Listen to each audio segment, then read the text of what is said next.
It's been 100 years since the British government issued the Balfour Declaration, a document that would later become a cornerstone for the creation of the State of Israel. But why is Britain celebrating its colonial legacy while glossing over the 100 years of conflict that followed?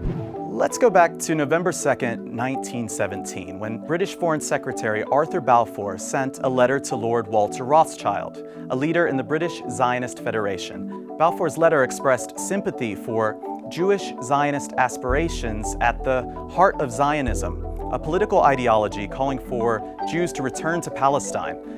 The Balfour Declaration said the UK would use their best endeavors to facilitate the establishment of a national home for the Jewish people in Palestine.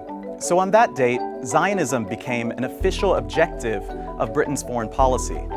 But the British had no legal authority to establish a home or a state for anyone in lands that they didn't own, a land where 92% of the local population were Muslims and Christians who were never consulted.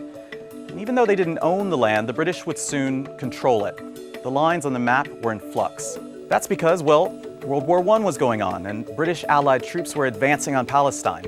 Just a few weeks after the Balfour Declaration was issued, British General Edmund Allenby conquered Jerusalem. The British Prime Minister at the time, David Lloyd George, called its capture a Christmas present for the British people. During the war, the UK made a number of promises that it wouldn't keep.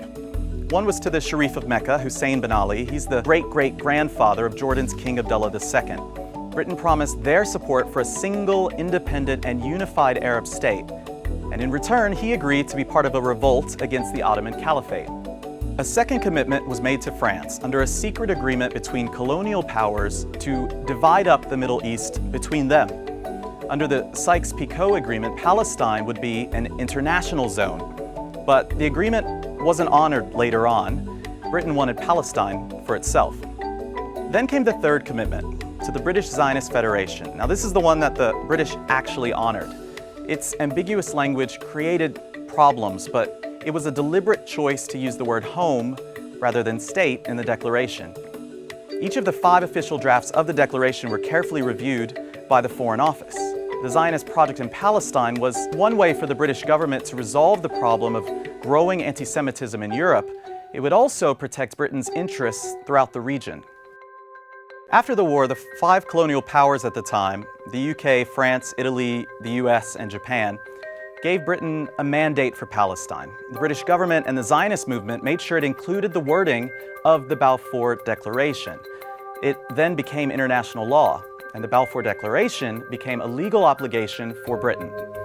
The British Mandate of Palestine would last for 30 years, a land that was called Palestine by Europeans, Palestine by Arabs, and Eretz Israel, or Land of Israel, in Hebrew.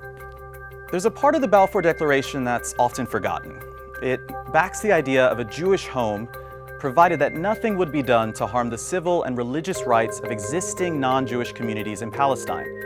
In fact, in 1917, only 8% of the population of Palestine were Jewish.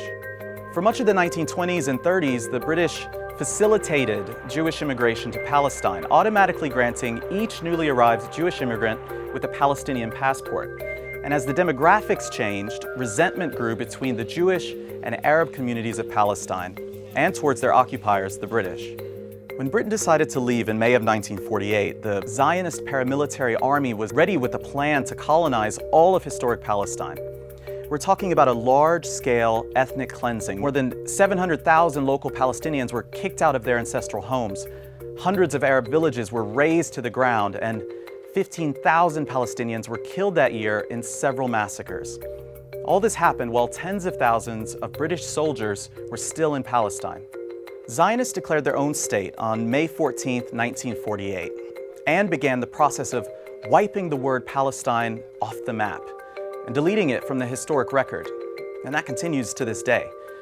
12 million descendants of those indigenous Palestinians refer to Israel's violent birth as al-Nakba, or the catastrophe.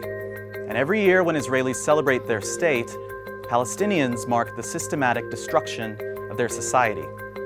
So, British celebrations of the Balfour Declaration are as problematic as the Declaration itself. The British government is proud of its colonial legacy, even though it opened Pandora's box. putting in motion events that would lead to future wars between its allies. And while celebrating this British declaration, Israel cannot escape its own colonial past, which continues to the present. Palestinians and Arabs call the Balfour Declaration one of the most shameful documents ever created by a colonial power. They're demanding that Britain apologize for it, not celebrate it.